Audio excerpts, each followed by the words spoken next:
Magandang umaga, Luzon, Visayas at Mindanao. Narito na ang nagkakaisa at pinakamalawak na pagbabalita sa pangunguna ng Presidential Communications Office na kinabibilangan ng Philippine Information Agency, Philippine News Agency, Philippine Broadcast Service, IBC at PTV. Ihahatid namin sa inyo mga komprehensibo at mahalagang balita mula sa iba't ibang bahagi ng bansa. Ito ang Balitang Pambansa. Ngayong umaga sa Balitang Pambansa, Bagyong Christine naglandfall na sa Divilacan, Isabela. Higit 1 milyong katao apektado na ng bagyo. 3 pinangangambahang patay.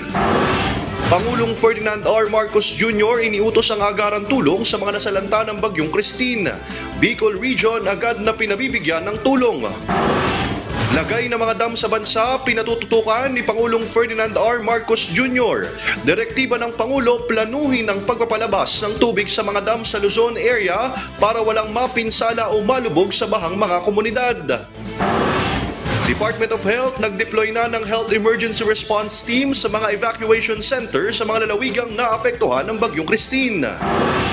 At supply ng bigas, sapat pa rin kahit may bagyo. Suspendido pa rin ngayong araw ang pasok sa mga paaralan sa lahat ng antas at mga tanggapan ng pamahalaan sa Luzon dahil sa inaasahang patuloy na pag-ulan na dulot ng severe tropical storm Christine. Ayon sa Office of the Executive Secretary, tuloy pa rin ang operasyon ng mga ahensya na naghahatid ng basic at health services, disaster preparedness and response at iba pang mga mahahalagang serbisyo. Ipauubaya na sa mga local chief executives ang kanselasyon o suspensyon ng klase at trabaho sa mga opisina ng pamahalaan sa iba pang mga lugar. Ipauubaya rin sa kanilang mga respective head ang suspensyon ng trabaho sa mga pribadong opisina at kumpanya. Nagpadala na ng Health Emergency Response Team ang Department of Health sa mga evacuation center sa mga lalawigan na naapektuhan ng Bagyong Christine. Ayon sa DOH, ang mga HERTs ay nakapwesto sa Albay, Camarines Sur, Matnog Port at iba pang lugar na matinding napinsala ng bagyo. Tiniyak din ni Health Secretary Ted Herbosa na handang rumisponde kung kinakailangan ng DOH Philippine Emergency Medical Assistance Team o PMAT o ang mga eksperto sa DOH na magbibigay ng serbisyong medikal sa mga biktima ng bagyo at lindol. Mahigpit na bilin ni President Ferdinand R. Marcos Jr. na planuhin ang pagpapakawala ng tubig sa mga dam ngayong may bagyo. Pinabilis din ng Pangulo ang tulong sa Bicol Region na unang hinagupit ng severe tropical storm Christine. Ang detalye sa Balitang Pambansa ni Kenneth Pasyente ng PTV. Asahan na ang malakas na buhos ng ulan kapag naglandfall ang bagyo. Kaya pinatututukan ni Pangulong Ferdinand R. Marcos Jr. ang lagay ng mga dam sa bansa. Direktiba ng Pangulo, planuhin ang paglabas ng tubig sa mga dam sa Luzon area. Ito'y para walang mapinsala o malubog sa baha ng komunidad. Kailangan unti-untian niya ang pagpapakawala ng tubig sa mga dam habang wala pa sa high water level. What can the downstream communities tolerate in terms of additional water? And do that and try to release that amount, just that amount na hindi magkaka-damage, hindi magkakapinsala, hindi mababaha, hindi yung kaya nung actual na outflow na hindi na abala yung mga downstream communities. Mahigpit ding bilin ng Pangulo ang agarang pamamahagi ng tulong sa mga apektadong residente. Mahirap pasukin ang ibang lugar sa ngayon pero makakarating ang tulong. Pag lumalayo na sa Bicol, sa Region 5, pwede na natin gawin lahat ng pwede natin gawin. Pero huwag na natin pasukin muna ang Region 1, Region 2 dahil parating pa lang. So pabayaan mo na there's nothing we can do except wait for it to pass. Give all the warnings that we can give. Evacuate as many people as we can. But we really have to just batten down the hatches for a day. And make sure that everybody has what they need, everybody has the emergency supplies, meron silang ilaw, meron silang tubig, but maybe we'll have to shut that down, pero wag na sana tumagal masyado. But in the meantime, mag-isip na tayo how we are when we can go in with our equipment for the public works. Nasa 2 milyong family food packs na ang nakapreposition sa mga apektadong lugar at ongoing ang distribusyon. Bukod sa pagbibigay ng tulong, pinatitiyak rin ng Pangulo ang mabilisang rescue sa nangangailangan. Tugon naman ng Department of National Defense, nakahandang i-activate ang mga EDCA sites sakaling kailanganin ng international relief o ayuda mula ibang bansa. Handa na rin daw ang assets ng bansa para sa posibleng rescue operation. The AFP is also continuing to monitor the situation so that we will be able to activate the EDCA sites which were put there specifically for this purpose. We have the available assets to answer for lift capabilities as of this time. However, in the exercise of caution, we are planning two things to foresee the effects in the coming days. In the aftermath of the disaster risk convention, we are coordinating now with our ASEAN neighbors. I have already talked to our Singaporean ambassador to marshal their capabilities for airlift and other manpower assistance. Ginagawan na ng paraan ng pamahalaan ang pagpapadala ng rubber boat sa Bicol Region para sa mga natrap na residente. As soon as makapasok kami, we will be doing that, and we are now beginning to marshal our assets, like for example rubber boats. Hanggang Mindanao kukunin na muna namin at dadali namin dito sa area na pangangailangan. Mula sa PTV, Kenneth Pasyente para sa Balitang Pambansa. Napuruhan ang Bicol Region sa pananalasa ng Bagyong Christine. Bukod sa baha, problema rin ang lahar mula sa Bulkang Mayon. Narito ang report. Puspusan ang relief operation ng mga lokal na pamahalaan para magatid ng tulong sa mga naapekto ang residente ng Bagyong Christine. Pero pahirapan ang paghatid ng tulong. Gaya na lang ng Naga City na hindi mapasok dahil binaha ang mga daan papasok ng lungsod. Dahil dito, humaba ang pila ng mga truck at bus na may lamang mga pasahero. Nag-reach yung threshold ng flooding. Lumampas ng 600 mm yung rainfall ng 24 hours. Saka nagpang-abot po kasi yung high tide ng San Miguel Bay, Bicol River at yung ang resulta rito, pumasok sa Naga River kaya binaha po yung Naga. Tuloy-tuloy ang pag-rescue, lalo't may mga barangay pa rin sa lungsod na lubog sa baha na katabi lang ng ilog. Sa kuwang ito ng Philippine Army, tumulong sila para ma-rescue ang isang sanggol na nasa loob ng planggana, isinakayang sanggol sa pump boat. Ayon sa Naga CDRRMO, nasa 1,000 pamilya ang nasa evacuation center. Biniverify pa ang ulat na 11 na ang casualty at 2 ang nawawala. Binahari ng mga lugar sa lalawigan ng Camarines Sur, kasama ang bayan ng San Fernando, kung saan nagmistulang dagat ang mga palayan. Damay rito ang bahay na nasa tabi ng kalsada na nalubog sa baha. Lubog din sa baha ang bahagi ng bayan ng Nabwa. Nakuha na ng video ang residente na nakakapit sa puno ng nyog habang rumaragasa ang tubig. Mabilis naman siyang nailigtas sa mga rescuer bago pa man abutin ng baha. Namigay na rin ng relief goods ang provincial government para sa mga apektadong mga residente sa bayan ng Milaor at Pili. Umabot naman hanggang ikalawang palapag ng bahay ang tubig sa bayan ng Libon Albay. Mabuti na lang at na-rescue ang mga residente. Hindi rin ligtas sa baha ang evacuation center. Samantala, ilang sasakyan sa Ginubatan Albay ang tila nilamon ng lahar mula sa Bulkang Mayon dahil lubog ang mga ito sa lahar. Kasunod pa rin ito ng mabigat na pag-ulan na dulot ng Bagyong Christine. Ayon sa FIVOX, maaring dumaloy ang lahar sa mga bayan sa southeast at southwest ng Bulkang Mayon, partikular ang Legazpi, Kamalig, Ginubatan, Daraga at Santo Domingo.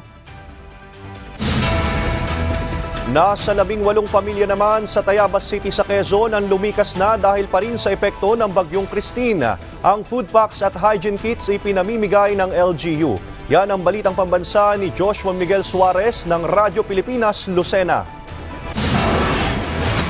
Narito tayo ngayon sa Litaw River sa Tayabas City, Quezon Province. Isa ito sa mga ilog na pinakaginabantayan ng lokal na pamahalaan ng Tayabas. Dahil sakaling tumaas ang tubig sa ilog na ito, ay kailangan kaagad ma-evacuate ang mga naninirahan sa barangay San Isidro Zone 3 at 4 na bahain na lugar dito sa Tayabas. Nanunuluyan na ang nasa 18 pamilya sa mga itinalagang evacuation center sa mga barangay sa lungsod ng Tayabas ayon sa pinakahuling tala ng City Disaster Risk Reduction and Management Office dahil sa epekto ng bagyong Christine. Sa panayam ng Radyo Pilipinas Lucena kay Mayor Lovely Reynoso Pontioso, sinabi ng alkalde na nasa 58 individual na ang lumikas sa Tayabas City dahil sa malakas na pag-ulan. 9 dito ay mula sa barangay Kamaysa, 8 sa Ilayang Ilasan at 1 naman sa barangay Palale, Ibaba. Samantala, mahigpit namang tagubili ni Mayor Reynoso Pontioso na paigtingin ang pagpapatupad ng preemptive action sa lungsod. Panawagan din ng alkalde sa mga residente, tumalima sa mga ipinatutupad na safety measures ng mga otoridad at palaging unahin ang kaligtasan. Kami po ay handa sapagkat ang aming DRRM office kasama ang iba't ibang mga ahensya ng lokal na pamahalaan, lokal at nasyonal ay sama-sama at tulong-tulong sa responde sa aming mga kababayan sapagkat meron pong mga ilang evacuees din kami sa ilang mga barangay na affected. Sa panayam naman ng Radyo Pilipinas Lucena, sinabi ni Tayabas CDRMO Head Dr. Rosario Paderes Bandilaria na nagpapatuloy ang pagsasagawa ng Hazard Identification Risk Assessment and Control o HIRAC sa iba't ibang barangay at ang water level monitoring sa mga ilog sa lungsod upang masiguro ang kaligtasan ng mga residente. Tayabas City is very ready and always prepared kasi we are fortunate na ang ating liga ng barangay ay napakataas ng cooperation naman sa CDRMC. Ganoon na rin ang ating chairperson na si Mayor, talaga namang in constant coordination and naka-hands-on talaga siya. Kasabay nito, nakapamigay na rin niya ang LGU kaninang umaga ng hot meals at hygiene kits para sa mga residenteng apektado ng bagyong Christine. Dagdag ni Bandilaria, nag-iikot pa rin ang mga kawani ng CDRMO kasama ang BFP Tayabas sa iba't ibang low-lying areas ng lungsod upang magbandilyo at magpaalalang bukas ang mga evacuation center sa bawat barangay sakaling kailanganing lumikas ng mga residente. Wala pa namang naitatalang untoward incident sa lungsod dahil sa bagyong Christine. Mula sa Radyo Pilipinas Lucena, Joshua Miguel Suarez para sa Balitang Pambansa. Mga Bicolanong mambabatas nagpaabot ng tulong sa mga kababayang naapektuhan ng bagyo. Ang detalye sa Balitang Pambansa ni Kathleen Forbes mula sa Radyo Pilipinas. Personal na nag-ikot ngayong araw si Albay 3rd District Representative Fernando Cabredo sa kanyang distrito para alamin ang pinsalang dulot ng bagyong Christine. Ilan sa mga kalsada sa Uwas Albay ay baha pa rin, bagamat bahagya ng humupa. Pinapurihan naman ni Cabredo si Provincial Engineer Dante Baclao sa mabilis na pagsasagawa ng clearing operations sa mga kalsadang hindi madaanan. Isa na rito ang Ginobatan Hovella Road sa bahagi ng Barangay Kitago na hindi madaanan noong umaga dahil sa landslide, ngunit pagsapit ng tanghali ay naalis na mga gumuhong lupa at nabuwal na puno. Magdamag naman na nagsagawa ng paglilikas ang volunteers ng Ako Bicol Party List mula sa iba't ibang bayan gaya ng Malilipot. Namahagi rin sila ng hot meal sa mga bakwit. Si Camarines Norte 1st District Representative Josie Talyado naman binuksan ang kanyang tahanan sa Labo, Camarines Norte para magsilbing evacuation center. Maging ang Tingog Center sa tabi ng kanyang tahanan ay bukas para anya may masilungan ang mga lumikas dahil sa epekto ng bagyo. Nagsimula na rin si Camarines Sur 5th District Representative Migs Villaferte na mamahagi ng mga makakain sa evacuees sa kanilang lalawigan. Nakikipag-ugnayan na rin anya sila sa national government para sa karagdagang water asset para sa pagsasagawa ng rescue. Nag-set up rin sila ng mga charging stations sa kanilang bahay sa San Agustin, Iriga para sa mga kailangan mag-charge ng cellphone, power banks at flashlights. Mula sa Radyo Pilipinas, ako si Kathleen Forbes para sa Balitang Pambansa. Isang lolo ang nawawala matapos tumaob ang isang fishing boat sa Cebu.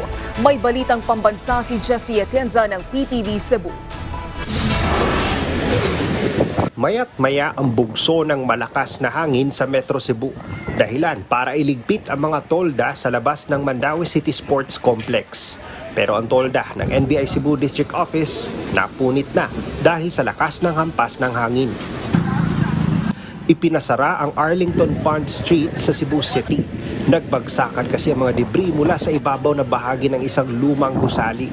Bantay sarado ng disaster team ang kalsada para masigurong walang tatawid na motorista. Sa pantalan ng Cebu City, inabot ng halos 5 oras bago dumaong ang barkong galing Osamis. Nahirapan ang barko na mag-dock dahil sa lakas ng hangin at malalaking alon. Na super jud kayo nga abi jud na mo kana bitong mayabo na bitaw mi kay ang balod ganaan na jud nangalipong na jud mi din ang bed ng lupad tungod sa kusog sa hangin. Kanselado ang lahat ng mga biyahe ng barko, pero nagbabaka sakali ang ilang pasahero. May ticket na po kayo pero bakit andito pa rin po kayo dito sa ticketing? Hindi, I just want to make sure kung may biyahe ba mamayang gabi. Kaso wala pa sirado eh. Gusto ko lang siguraduhin para hindi ako mamaya. At least kung sakasakali, pwede kayong ma-refund. Pwede ma-refund. Nasa mahigit 100 stranded na mga pasahero ang pinatuloy muna sa gym ng Barangay San Roque at Barangay Tinago. Kaagad naman silang binigyan ng mahihigaan at pagkain ng mga taga-barangay at ng DSWD. Patay ang 70 anyos na lolo matapos malunod dahil tumaob ang sinasakyang fishing boat sa Pilar, Camotes Island. May nakapsize na fishing boat na tulo ang naapektahan. Although to survivors, ang usa nakita na gyud na-recover ang yang lawas dito sa vicinity water sa Merida, Leyte. Pinayuhan na ng mga otoridad ang mga mangingisda na huwag munang pumalaot ngayong masama ang panahon. Mula sa PTV Cebu, Jessie Atienza para sa Pambansang TV sa Bagong Pilipinas. Pangulong Ferdinand R. Marcos Jr. tiniyak na ginagawa ng gobyerno ang lahat para maihatid ang tulong na nararapat para sa mga apektado ng Bagyong Christine. May balitang pambansa si Alvin Baltasar ng Radyo Pilipinas. Alvin. Ace, magandang umaga. Desidido at gagawin ng pamahalaan ang lahat para mapiposisyon at maihatid ang kakailanganin tulong para sa mga apektado ng Super Typhoon Christine. Itong pinahayag ni Pangulong Ferdinand R. Marcos Jr. sa gitna ng pagtitiyak na makakarating ang pangangailangan ng mga sinalanta ng bagyo. Para sa Pangulo, kailangang maipagkaloob ang serbisyo sa mga kababayan nating dumaranas ngayon ng lupit ni Christine habang dapat ding masiguro ang kanilang kaligtasan. Paniniguro ng punong ekutibo na kumikilos ang lahat ng concerned government agencies upang maipaabot at maiparating ang tulong sa mga sinasalanta. We are doing everything we can to get assistance pre-position. That's always the key. Get the people evacuated properly. Get our goods and equipment pre-positioned as close as possible without them having the risk of damage para malapit na sila doon sa area na kailangan nilang servisan. Tiniyak naman ni DSWD Secretary Rex Gatchalian na matatag ang national stockpile goods na balik na sa 2 bilyon. Nakakalataan niya ang kailangang stockpile sa mga apektadong area gaya ng Region 1 ayon sa kalihim ay mayroong 93,000 stockpiles, 109,000 sa Region 2, 170,000 naman sa Region 3 at 101,000 na family food packs sa Region 4B. Nakapagsimula na niya silang magsagawa ng distribusyon para sa mga nangangailangan ng tulong. So as of yesterday, Mr. President, we started distributing already and we continue to distribute. Now we're already in the replenishment stage. Our Pasay hub is running at 20,000 a day so that when the stockpiles of these offices go down, we can keep on sending them.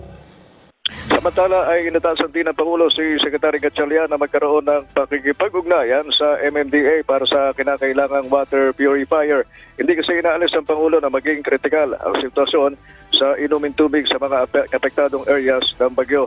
Ang niiwasan niya kasi dito ay ang tamaan ng sakit ang pamilyang nadamay sa lupit ng kalamidad at nawalan ng akses sa malinis na maiinom na tubig. Because again, we're going to run into that situation where water supply is critical. Baka magkasakit na yung mga tao sa water supplies. Kung pag-uusapan naman ay lawak ng epekto ng Bagyong Christine, sinabi ng Pangulo na sa ngayon ay isa sa tinututukan ng pamahalaan ay ang Region 5 o ang Bicol Region. Mula sa Malacanang, Alvin Baltasar ng Radyo Pilipinas para sa Balitang Pambansa. Maraming salamat, Alvin Baltasar. Naging maaga pang pagtugon ng Department of Social Welfare and Development na makapaghatid ng relief items sa mga nasalanta ng severe tropical storm Christine sa iba't ibang bahagi ng bansa. Aabot sa 123 pamilya sa Magpet, Cotabato ang natulungan. ng DSWD Field Office 12 matapos mahatiran ng family food packs habang 36 na pamilya naman ang nakatanggap ng non-food items. Kabilang na ang family kits, sleeping kits, hygiene kits at kitchen kits matapos tuluyang mawasak ang kanilang mga tahanan. Nakapaghatid naman ang DSWD Field Office Cordillera ng 1,700 family food packs sa lalawigan ng Apayao. Nakikipagtulungan na rin ang DSWD sa 17th Infantry Battalion, reserve personnel ng Philippine Army upang maihatid ang mga ito sa mga apektadong komunidad. Agad namang nakapaghatid ang DSWD Field Office 5 na aabot sa 446 na mga lumikas sa pamilya sa mga evacuation center sa 13 barangay na apektado ng pananalasa ng Bagyong Christine sa Irosin, Sorsogon. Bahagi rin ang DSWD ng packed dinner meal sa 300 at isang stranded na mga pasahero sa Pilar Port sa Sorsogon. Mayroon ding 63 displaced families na tumutuloy sa mga evacuation center sa barangay Marifosque at Binanhuan ang nakatanggap ng family food packs mula sa DSWD. Agad ding tumugon ang DSWD sa pangangailangan ng 24 na internally displaced families sa mga barangay ng Cagraray, Marinawa, Ginubatan sa bayan ng Bato, Catanduanes matapos silang ilikas dahil sa banta ng landslide at flash flood sa mga nabangkit na lugar. 12 pamilya din sa bayan ng Bagamanok ang nakatanggap ng family food packs. Naglagay na rin ng modular tent ang DSWD para may masilungan ang mga nagsilikas sa bayan ng Jovellar sa Albay. Nagsagawa rin ang Municipal Action Team ng DSWD sa Jovellar ng profiling sa mga evacuee upang tiyakin na agad silang makatatanggap ng tulong habang sila ay humaharap sa epekto ng Bagyong Christine. Nakikipag-ugnayan na rin ang DSWD Bicol sa mga kinaukulang LGU sa Albay upang tugunan ang pangangailangan ng lumalaking bilang ng mga evacuee. Susunod sa balitang pambansa, higit 1 milyong katao apektado na ng Bagyong Christine. 3 pinangangambahang patay. At Department of Agriculture tiniyak na sapat ang supply ng bigas sa bansa kahit pa may bagyo. Lahat ng yan at iba pa sa pagbabalik ng Balitang Pambansa.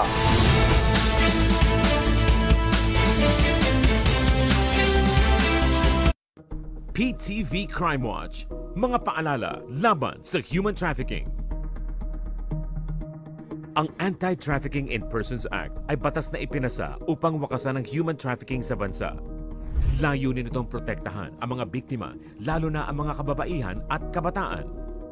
Sa ilalim ng batas, bawal ang pagre-recruit, pagkulong at pagbabiyahe ng mga tao patungo o palabas ng bansa gamit ang pagbabanta, panlilinlang, pamimilit at pag-aabuso ng kapangyarihan para sila ay ipasok sa prostitusyon, sapilitang pagtatrabaho, pangaalipin, pagbebenta ng human organs at iba pang uri ng pananamantala. Kumilos laban sa human trafficking. Alamin ang inyong mga karapatan at makipag-ugnayan sa mga organisasyon at ahensya ng pamahalaan na maaaring magbigay proteksyon.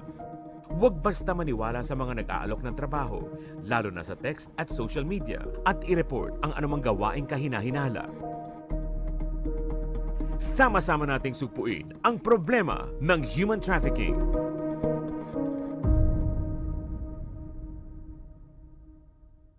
Consumer Watch, mga praktikal na paraan sa pagtitipid at wastong paggamit ng tubig. Hugasan agad ang mga plato para mas madaling linisin ang mga ito.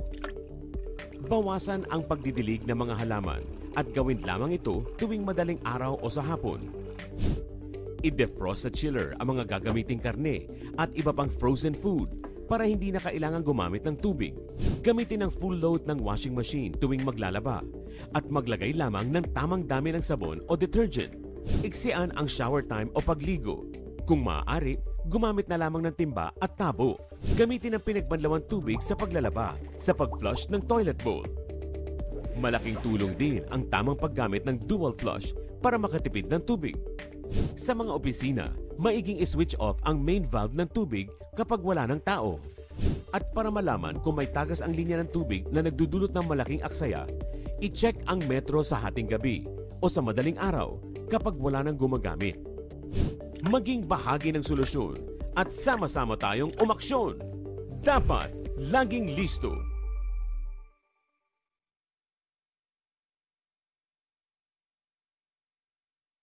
Disaster Watch. Paghahanda bago ang lindol. Alamin ang mga maaaring magdulot ng pinsala sa inyong lugar. Maging pamilyar sa mga sumusunod: fire extinguishers, medical kit, exit routes, evacuation plan. Siguraduhing matibay ang bahay at paayos ang mga sirang bahagi nito. Ayusin ang pag-iimbak ng mga nakalalasong kemikal at mga bagay na maaaring maging sanhi ng sunog. Siguraduhin ligtas ang pagkakalagay ng mga mabibigat na bagay. Ihanda ang go bag na naglalaman ng mga kinakailangan. Makipag-ugnayan sa mga lider para sa plano sa paglikas. Pag-usapan din sa pamilya kung saan tutungo sa oras ng kailangan lumikas. Makilahok sa mga pagsasanay ukol sa lindol. Sa panahon ng sakuna, dapat laging listo.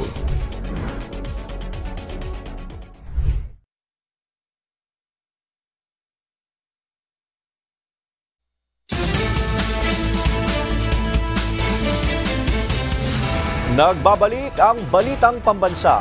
Higit 100 pamilya inilikas sa Barangay Rojas sa Quezon City dahil sa pag-ulang dala ng Bagyong Christine. Si Mary Ann Bastasa ng Radyo Pilipinas para sa Balitang Pambansa. Mary.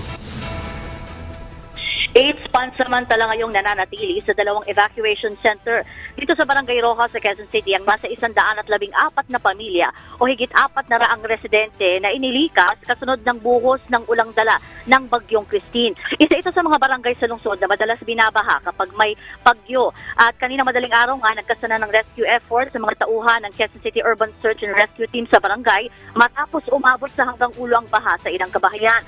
Nasa 28 pamilya rin ang nailikas na ang ilan ay kinailangang isakay sa rescue boat dahil sa taas ng baha. Ayon naman sa mga tauhan ng barangay, hindi na naging pahirapan ang pag-rescue sa mga residente dahil kahapon pa nagsasagawa ng preemptive evacuation ang Quezon City Local Government. Bukod nga sa Barangay Rojas, nagkaroon na rin ng preemptive evacuation sa mga barangay ng Masambong, Santo Domingo, Mariblo, Bagong Silangan, Apolonio, Samson, Talayan, Tatalon at sa Damayang Lagi. Una na rin inilikas magiging mga street dwellers sa Quezon City para masiguro ang kanilang kaligtasan habang nananatili ang banta ng Bagyong Christine. Sa mga oras na ito, makulimlim pa rin ang panahon dito sa Quezon City bagamat wala ng ulan. Inikot din natin kanina ang ilang kalsadang sakop ng Barangay Rojas at Araneta Avenue na humupa na rin ang baha. Mula sa Radyo Pilipinas, ito si Mary Ann Bastasa para sa Balitang Pambansa. Maraming salamat, Mary Ann Bastasa. Patuloy naman ang pagbabantay at paghahanda ng lokal na pamahalaan ng Lawag City sa maaring epekto ng Bagyong Christine sa Ilocos Region. Si Patrick De Jesus ng PTV para sa Balitang Pambansa Live. Patrick? Hindi lang dito sa Lawag City, buong probinsya sa Ilocos Region at nakahanda nga dahil sa magiging epekto ng Bagyong Christine. Dito nga sa buong Ilocos Region, nasa higit 1,000 barangay ang may lugar na posibleng magkaroon ng pagbaha o magkaroon ng pagguho ng lupa dahil sa pag-uulang dala ng Bagyong Christine. Narito nga tayo, Naomi, sa Lawag City kung saan panakanak ang ulan na may pabugso-bugso ng hangin tayong nararanasan. Kaparehong panahon ang panahon yung ating naranasan dito sa Lawag na nasa Ilocos Norte at kasalukuyang nasa signal number 2. Pero naka-alerto pa rin nga ang lahat ng probinsya sa Ilocos Region sa magiging epekto ng Bagyong Christine na nanalasa na sa ibang lugar lalo na sa Bicol Region. Dito sa Lawag City na nagiging catch basin ng mga karating lugar sa tuwing malakas ang ulan, nakahanda na o inihanda na ang mga evacuation center na pagdadalhan sa mga residenteng ililikas. Kada pamilya may sariling kwarto na mayroong maayos na kama at may malinis na palikuran. Ito, Naomi, mayroon pang couples room sa mga evacuation center. Kung para saan yan, para doon sa mga mag-asawa na gusto ng pribadong oras. Ipinireposition na rin sa mga evacuation center sa Lawag ang iba't ibang relief packs na naglalaman ng pagkain at bigas. Kaagad ding i-distribute ang family kits, hygiene kits at sleeping kits. Ready for deployment naman na ang mga kagamitan sakaling kailanganin sa paglilikas gaya ng rescue boats ng Ilocos Norte Provincial Government na gagamitin sa pagresponde sa mga babahaing lugar dito sa probinsya. Nagsisilbing staging area ang Ferdinand E. Marcos Memorial Stadium dito sa Lawag City para sa mabilis na deployment ng mga rescue boat. Ipinag-utos naman ng Office of Civil Defense Ilocos Region sa lahat ng LGU na magpatupad ng preemptive evacuation sa mga landslide at flood-prone areas. Okay, maraming salamat Patrick De Jesus. Sa gitna ng pananalasa ng Bagyong Christine, tiniyak ng Department of Agriculture na sapat ang supply ng bigas sa bansa. Samantala, handa naman ang National Food Authority na mag-supply ng bigas para sa mga nasalanta ng Bagyong Christine. Si Clazel Pardilla ng PTV para sa Balitang Pambansa. Tila hinambalos ng Bagyong Christine ang palayan na ito sa San Jose, Camarines Sur. Lumubog naman sa baha at napuno ng buhangin ang sakahang ito sa Libon Albay. Ilan lamang yan sa mga tanimang hinagupit ng Bagyong Christine. Ayon sa Department of Agriculture, papalo sa 1 milyong ektaryang palayan ang posibleng daanan ng Bagyong Christine sa mga rehiyon ng Ilocos, Cagayan, Central, Mimaropa, Calabarzon, Bicol, Caraga at Eastern Visayas. Pero tiwala ang ahensya na hindi magiging malaki ang pinsala ng bagyo. Nasa 60 hanggang 70% na ng itinuturing na matured crops sa mga naturang lugar na isalba matapos maagang abisuhan ng DA. Dahil nakapag-advise agad si Secretary doon sa ating mga regional field offices, regional directors to carry out yung harvesting. Pero of course, hindi naman natin yun lahat ma-harvest kasi sa ngayon kasi meron din mga areas na early na nagtanim after ng early harvest. Umabol sila sa second or third crop. So about mga 15% yun. Of course, pag na-damage yun, mahirapan yung makarecover. But yun nga, dahil nakapag-advise tayo, at least marami rin tayong na-save. Hindi ganun magiging kalawak yung damage. Pagtitiyak ng ahensya, sapat ang supply ng bigas. Dahil sa importation, dumating at ina-expect pa na darating based on historical trend, pwede pa rin umabot hanggang 100 days yung ating stock inventory at after the end of the year. So, hindi tayo nakakamba pagdating doon sa stocks natin. Nakapwesto na ang mga libreng binhi, pataba at iba pang farm input para ipamahagi sa mga magsasakang naapektuhan ng bagyo. Patuloy naman ang paglalabas ng bigas ng National Food Authority para tugunan ang pangangailangan sa mga lugar na binayo ng Bagyong Christine. Tig-500 sako ng bigas ang idineploy para sa relief operation sa Sorsogon at Catanduanes. Sa ngayon, papalo sa 4 milyong sako ng bigas ang inventaryo ng NFA. We are expecting more requests from the LGUs as a Naga, and alam mo naman doon, maraming naapektuhan ng baha. We're really confident meron tayong mga ibibigay na stock sa ating mga LGUs na mga kailangan. Ipinag-utos na ng ahensya na buksan ang lahat ng bodega sa bansa para mabilis na makapag-deploy ng mga bigas. Mula sa PTV Manila, Clazel Pardilla para sa Balitang Pambansa. Nakataas po ang signal number 3 sa lalawigan ng Isabela ngayong araw dahil sa Bagyong Christine. Ang bagyo ay naglandfall sa bayan ng Divilacan kaninang madaling araw. Para sa Balitang Pambansa, alamin natin ang sitwasyon ngayon dyan mula kay Benji Durango ng PTV Live. Benji?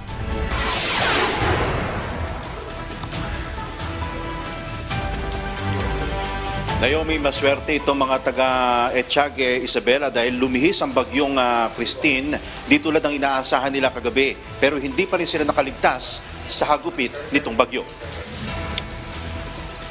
Kalalandfall pa lamang ng Bagyong Christine sa Divilacan hating gabi kanina, baha naman na naging eksena sa Etiague, Isabela. Tulog pa ang mga residente nang biglang pasukin ng tubig baha ang kanilang mga bahay kaninang madaling araw. Dito sa Barangay Gomez, hindi nakaligtas ang mga bahay sa mabababang lugar. Naabutan pa namin ang Barangay Exo ng Barangay Gomez na nagche-check ng mga binahang lugar. Karamihan sa mga residente napilitang magpalipas ng magdamag sa Barangay Hall. Ang kanila namang Barangay Hall naging evacuation center na. Matatanda, bata pati mga sanggol, iniwan ng bahay, iniligtas ang buhay. Ang dahilan ng baha ang matinding buhos ng ulan pagpasok ng bagyo. Sa pag-iikot ng news team hating gabi kanina, sinalubong ang aming sasakyan ng malalakas na ulan at may pabugsong hangin. Ilang oras ding bumagsak ang tuloy-tuloy na malakas na ulan kaya binaha ang ilang barangay. Nagko-consolidate pa rin ang MDRRMO ng mga apektadong barangay sa Etiague. Pero sa report na natanggap ng PTV, 12 barangay na ang nalubog sa hanggang binting baha. May 65 evacuation centers naman meron dito sa Etiague, Isabela na minomonitor ngayon ng LGU para sa pangangailangan ng mga nagsilikas. Naomi, medyo sketchy pa ang mga detalye ng LGU maging ng provincial DRRMO, pero inamin nila na malaki ang bilang ng mga evacuees sa kanilang probinsya, pero nilinaw nila na ang mga evacuees na ito ay preemptive lamang para mailigtas ang kanilang mga residente sa posibleng dilubyo. Pero sa ngayon, ang lagay ng panahon dito sa aming lugar, Etiague, Isabela, wala ng hangin pero tuloy-tuloy pa rin ang pabugsong ulan. Naomi? Maraming salamat, Benji Durango. At maraming salamat po sa pagsama sa amin ngayong umaga. Tumutok lang muli sa ating programa mamayang alas 12 ng tanghali kasama ang buong pwersa ng Presidential Communications Office. Ako po si Ace Medrano mula sa IBC 13. Ito ang nagkakaisang puwersa ng pagbabalita kasama ang Philippine Information Agency, Philippine News Agency, Presidential Broadcast Service, IBC at PTV. Hatid sa inyo ang komprehensibong paghimay sa mga mahalagang usapin. Mula sa PTV, ako naman si Naomi Tiburcio at ito ang Balitang Pambansa.